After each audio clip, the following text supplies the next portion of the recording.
Now, in the summer of 2021, the SNP and the Scottish Greens signed a deal to share power. The Bute House Agreement saw the parties agree a joint position on a whole raft of policies. It delivered a pro-independence majority at Holyrood, and it saw 2 Green MSPs enter government, the first time that had happened anywhere in the UK.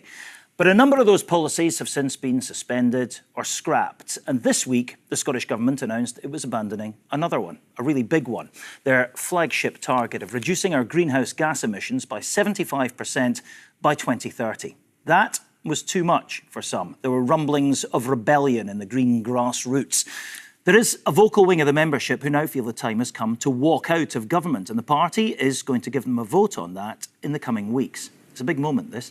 The Scottish Greens co-leader Patrick Harvie is with me in the studio. Hello, thanks for coming in. Not at all. I should say, actually, a lot of politicians in this situation might not have put themselves up for interview, so thank you very much indeed for doing that. Let me ask you first, when was this proposal, this ditching of this policy, first put to you as a minister? Well, it's been clear for a long time now that Scotland is not on track to meet that target. Most recently, in March, the UK Climate Change Committee, that's the independent advisory body to both UK and Scottish governments, published another report saying that that target is no longer credible. So it's been very clear, and I think a lot of people following climate policy closely in Scotland have been conscious of that as well. And I think the incredibly difficult moment that this is requires us, first of all, to tell the truth. Telling the truth about climate is absolutely critical. And the truth is that while for a long time some people have been happy to describe Scotland as a world leader or have self-congratulatory speeches about setting targets, we are not where we should be. We're years behind where we should be on climate, on actually taking the actions necessary to reduce emissions, because targets don't reduce emissions. Targets are supposed to focus our mind on the actions that achieve that. And since the first climate targets were set 15 years ago, I remember making a speech in that final debate on the first Climate Act saying these targets will be missed if we don't see transformational change on transport, on land use, on agriculture, on the way we heat our homes and buildings, and more. And for far too many years since then, I can remember so many debates when Greens have been on our own arguing for those transformational changes, especially on something like transport policy, and other parties who voted for the targets voting against the action. And that's the reason that we're now in the place that we are, of saying the 2030 target isn't credible as it stands. The UK Climate Change Committee have been clear about that. It would mean halving Scotland's emissions in just over 5 years. Scotland has halved its emissions in about 34 years since the 1990 baseline. We've halved emissions. Right. Most of that has come from electricity. Okay. Other sectors haven't seen the emissions reductions that are necessary. It's been a succession of failures all along the way. And interesting, terminology there. You're talking about self-congratulatory announcements about targets and so on. This is the fault of the SNP, then, your partners in government, is it? I think it's the fault of every political party. We all need to share that. And, as Greens, we need to reflect as well. I think, every political party, and I think the NGOs as well, ever since 2009, that first act, we have placed all of the emphasis on the targets, and far too many people have not been focused on the actions. This is the moment, and I said this 2 weeks ago at our party conference, about half of my speech was about this situation, that the 2030 target was now out of reach, and what are we going to do? Scotland needs a climate reset. Targets are important. Targets really, really matter, but they matter if we use them to focus our minds on the action. They don't matter if you miss 8 out of 12 of them, right? Yeah, this is the moment where we have to shift our focus onto the accelerated programme of action. But you're decelerating the programme of action, aren't you? Because you're admitting that by 2030 you won't be as far as you want to do. Absolutely the opposite. We're telling the truth about the fact that Scotland is behind where it should be, and that 2030 target, according to the experts, is now out of reach. There is no policy package that you can put together that will get you to 2030, the 75% reduction by 2030.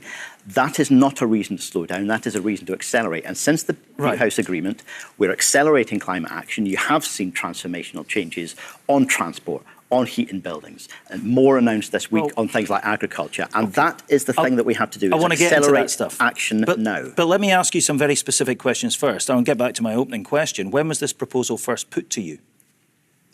Which proposal? Sorry. The proposal to scrap the 2030 target. When did you first get wind of the fact that was going to become policy? Well, it's been very clear, I think, particularly 2 months ago when the UK Climate Change Committee published that report. Yes, it was very but when clear was that it first change. discussed to you? Back then, 2 months ago. I mean, and did you put it to your colleagues, your Green colleagues in Holyrood at The the time? government has been discussing what to do about this situation for, not just months, but years. Every time, long before the Greens were in government, right, climate targets were being missed. There was that debate about what are we going to do to accelerate action. So as a Green there hasn't Minister, been enough over that long as a Green track Minister, record. When something like this comes up, that's obviously going to be very unpopular within your party, do you go to your group at Holyrood and say this is going to happen, what are we going to do about it? Are we on board with this? You didn't go to your membership, we know that, because they're now furious about it. Do you understand their anger? I do, and I share it.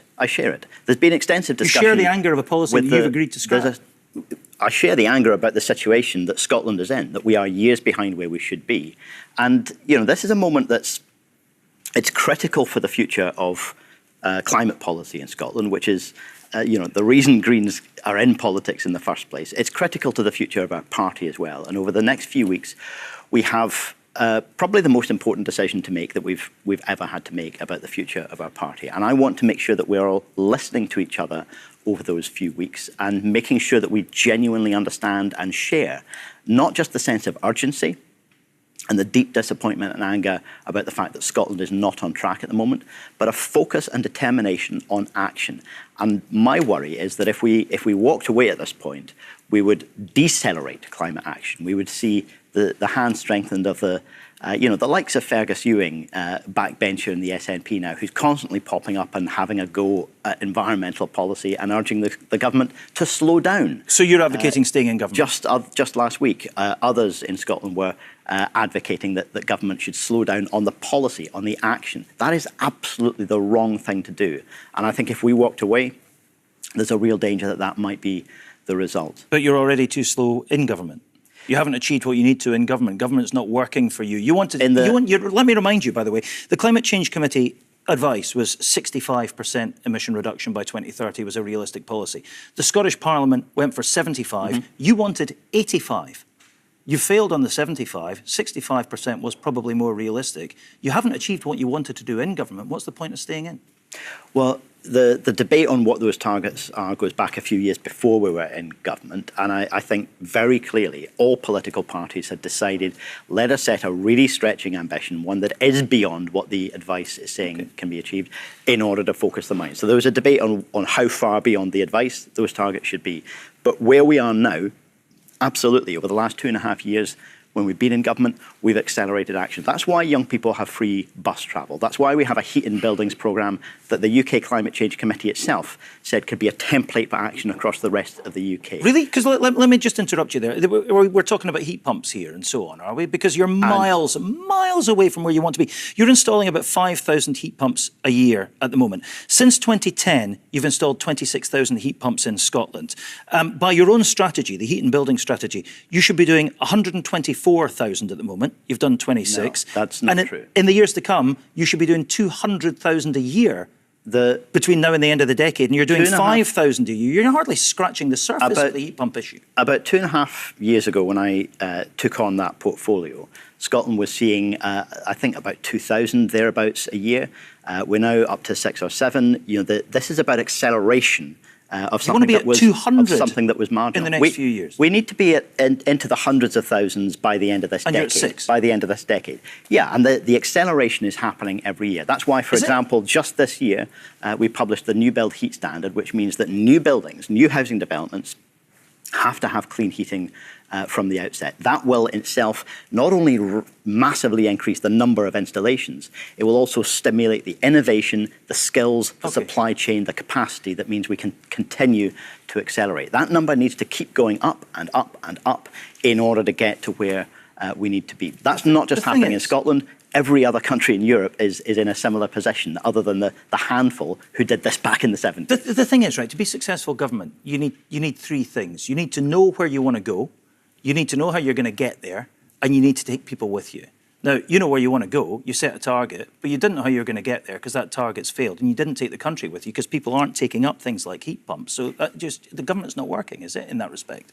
Well, the installation of clean heating is accelerating, as I said. You know, it's not something that goes from 0 to 100,000 overnight. It has to accelerate over Deposit a long return time scheme, period. highly protected That's what's marine happening. areas, all these the issues. Deposit return scheme was massively unpopular. The deposit return scheme is a great example of policy that was hard to develop, that we got there, and the UK government undermined it, blocked it, and abused their power under the Internal Market Act to say that Scotland cannot act in a devolved area, even though just months previously they'd been saying, yes, we could.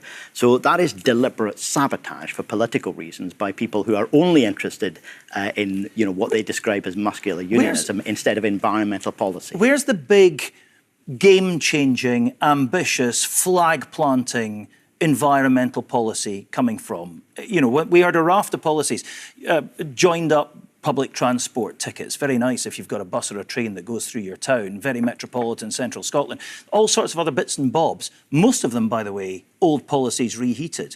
Where's the statement of intent from this government that actually, you're saying now everything has to change, foot to the floor, pedal to the metal, accelerate, accelerate. Where? How? And there's a huge amount of detail that we need to communicate better to our members in the vote that's going to happen. It's new ideas you need, isn't it? But also to the country. There's a huge amount more that's happening as well, though. The transport was a one you gave an example of.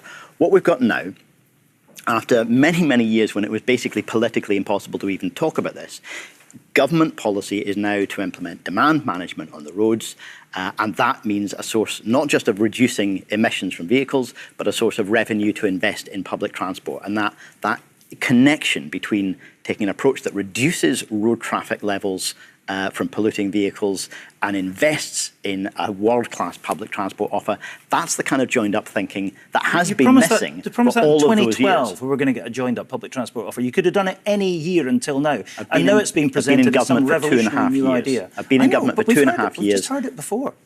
Well, this is, I mean, we did it for COP. The track we did record, it for COP. the track record, and you stopped doing it. I would give the track record of the impact the Greens have made on this is, for example, scrapping peak time rail fares, giving free bus travel to young people, trying to make sure that our public transport is genuinely affordable. There's a huge amount more that needs to be done on that. Right. Crucially, big picture issue. Do you think you will end up walking out of government on this? You must have spoken to a lot of your membership. You've been taking the temperature, presumably, fairly kind of ferociously for the last 36, 48 hours. How do you think this will end up?